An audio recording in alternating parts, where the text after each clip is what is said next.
koko babara babaza nyabura kotonekara kotarabaza aho rero muramwumva yari nyina ngo yawewe.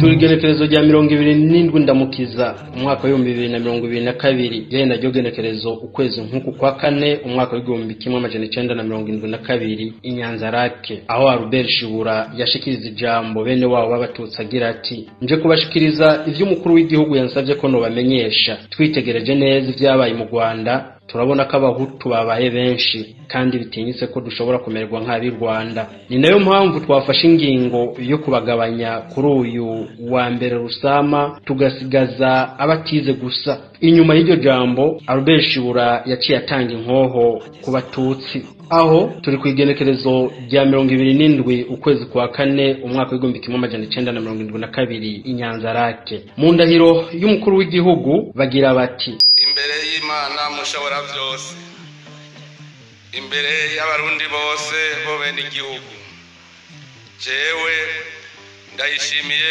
Barisito umukuru w'igihugu cy'u Burundi ndarahiye ko ntazohemukira ntazotirigana ku masezerano y'ubumwe bw'abarundi kwibwirizwa shingiro rya Repubulika y'u Burundi n'ayandi mabwirizwa kandi ndemeye ko nzoharanira ntiziganya ineza y'u Burundi n'abarundi nkubahiriza ubumwe bw'abarundi amahoro n'ubutungane kuri bose ndemeye kurwanya ivyiyumviro n'ingendo y'ihonyabwoko no gukumirana guharanira no guteza imbere agateka kazina muntu n'akabene gihugu bose no kubahiriza imbibe no kwikukira kwa Repubulika y'u Burundi. Ngani mwavyumvise neza bagira bati ndemeye kurwanya ivyiyumviro n'ingendo y'ihonyabwoko no gukumirana guharanira no guteza imbere agateka kazina muntu n'akabene gihugu bose. Tubibutse ko turi muri rwa rukurikirane rw'ibiganiro bitegura icunamo ku barundi kuri genocide canke ihonyabwoko ryakorewe abahutu mu mwaka wa 1972 inyuma n'imbere yaho ku ntwaro ya Michel Micombero. Mukaba mugishikirizwa na Prof Domunezero ku bwa Renape Burundi. Kubifuza guterera canke kuronsa ibiganiro vya Renape Burundi murashobora kutwakura kuri akamenyetso ko guteranya 254 79 150 musangwe ikaze.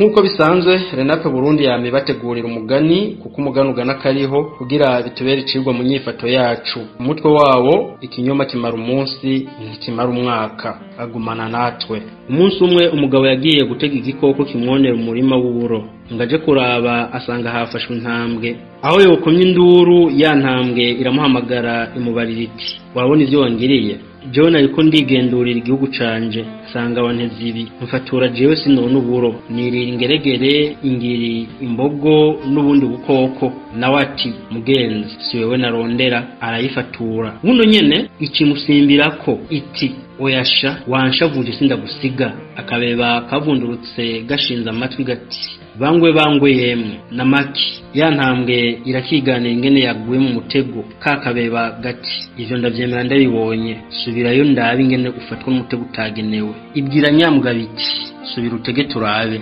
aratega ya ntambwe yinjira mu mutego ikirafatwa imbeba ibarira nyambwa biti boha gose wakijujuwe araboha aragumya irasubira iti fata ikibando rero uhuragure ku mutwe intambwe irapfa wa mugabo abona gukira ariruhutsa ati ewe iyo utarenguka ubwanje buba buheze.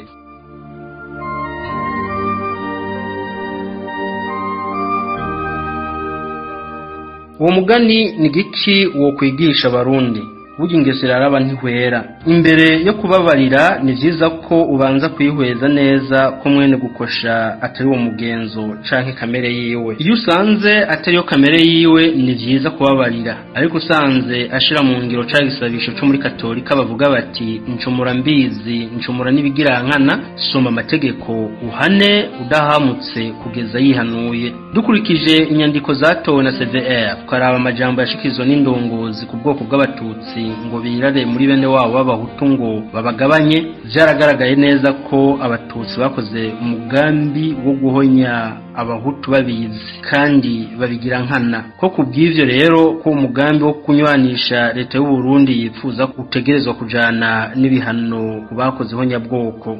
Bimwe mu vyo Renape Burundi saba leta bikaba ari uko abakoze honyabwoko ubwa mbere na mbere bamenyekana, hama bagafatwa bagasubiza ku nguvu ivyo banyaze vyose, ndetse n'indishi y'akababaro igatangwa. Kurengutsa indongozi zose za Iprona zigatanga imvo n'imvano y'ihonyabwoko ryakorewe abahutu umwaka w'igihumbi kimwe amajana 1972. Aho tukaba tutokwibagira kuvugurura ingingo zose ziha ibice vy'umurengera ubwoko bwahoneje abahutu. Ivyo tukaba tuzobigaruka ko mu kiganiro cacu cyo hanyuma. Muri kuno kwezi kweranda dutegura isabukuru y'uwa 29 kwezi kwa kane umwaka wa 2022, amazina yibukwa nayo mu ntara ya Muyinga muri komine Gasorwe. Turibuka Ngiramahoro Joseph umuhungu wa Mpakirinda na Narusha bava Kabuga Marangara Ngozi, akaba yari umugabo wa Ndacayisaba yahoze ari directeur wa Ecole Gasorwe, akaba ari naho yaba. Ubwa kabiri haza Magara Apollinaire umuhungu wa Ruvubuguru na Mukeyuke bava Ikiremba, akaba yari umugabo wa Ntigonza w'Gasorwe w'abana 10, akaba yari umudandaza mu Rugari. Ubwa gatatu ni Sindayigaya Remy yari umuhungu wa Nyabenda André na Cimana Marguerite w'Ijani, yari umwigisha Igasorwe. Matrikire yiwe yari amajana 52 akaburungu 55-35.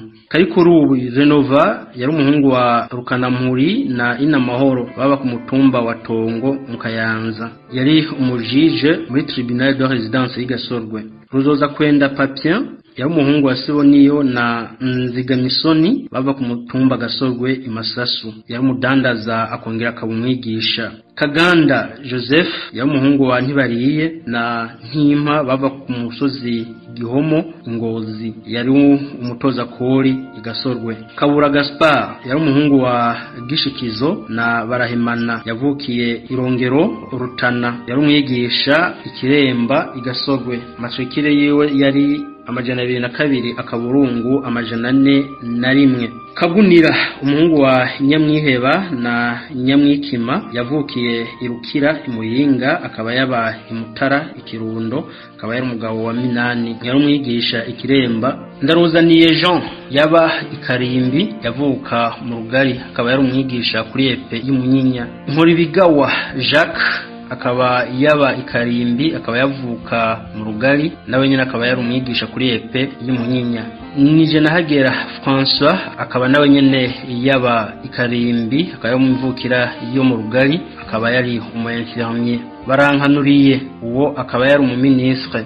Nta nyungu na Usoni uwo akaba yari umwirimizi. Bapfupfagize uwo nawe nyine akaba yari umurimyi. Ntamenya akaba yari umurimyi. Nikodem umuhungu wa Bikenyaguza akaba yari umurimyi. Sabukubara Melchior yaba Ikarimbi, akaba yari umurimyi. Ndayikengurutse Pascazi yaba Ikarimbi, akaba yari umu-infirmière. Modoka Simeon yaba Igasuru, akaba yari umupasteur adventiste. Midende Zakari yaba Igasuru, akaba yari umukatechiste catholique. Rugwiza Sekundo yaba Ingogomo, akaba yari umurimyi. Ntigahera Zakari yaba Ikiremba, akaba yari umupolisi wa commune. Kinkutu Bernard yaba Higiro, yari umwigisha. Bangura yaba Higiro, akaba yari umupolisi wa commune. Magorogwa Baltazar yaba Imasasu, akaba yari umunsiye bourgmestre.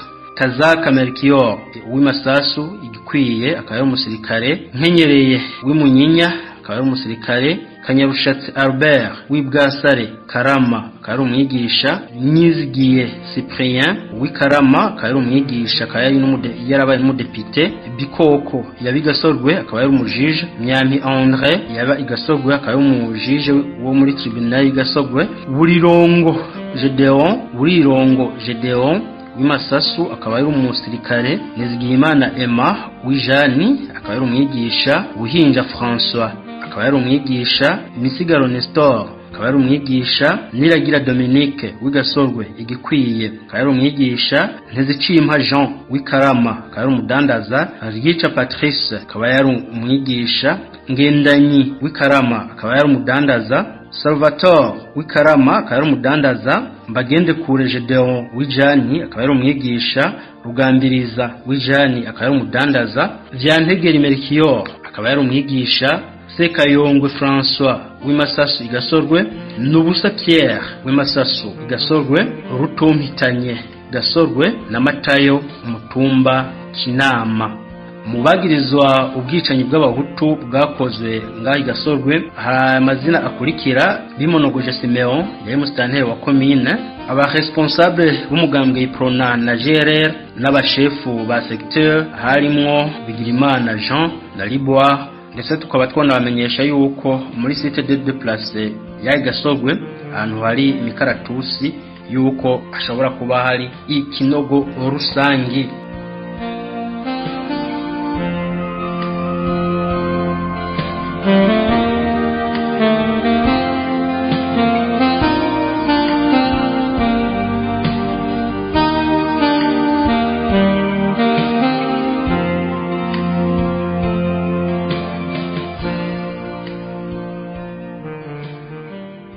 Ubutaha Renape Burundi ikaba izobashikana muri commune Giteranyi muri Muyinga nyene, ndetse duhejeje intara yose ya Muyinga tukaba tuzotandukira amazina y'abishwe mu zindi ntara zose zigize Burundi. Uzumva izina ry'uwiwe Renape Burundi itashoboye kuritanga nuko izoba itashoboye kurironka. Naho iwanyu rero bakunzi bacu kuturungikira amazina y'abanyu bishwe bazira uko bavutse kugira tuyasome amenyekane. Mu gihe hasigaye iminsi 2 gusa ngo ubutigu bushike igenekerezo rya 29 ukwezi kwa 4 mwaka wa 2022, duhamagariye abarundi mwese kuzitabira iyo sango ngo twibuke bene wacu b'abahutu bishwe ntaco bazira usivye uko bavutse, kuko mwarimu ntiyigisha abahutu gusa, yigisha n'abatutsi n'abatwa.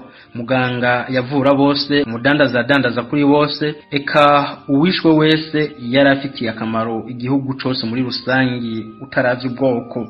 Muze twibuka bacu, twigira inama yo kubana mu mahoro, twigize inyuma ivyiyumviro n'ingendo y'ihonyabwoko. Mukaba mwari muteramanye na Deo Munezero ku bwa Renape Burundi, naho ubutaha.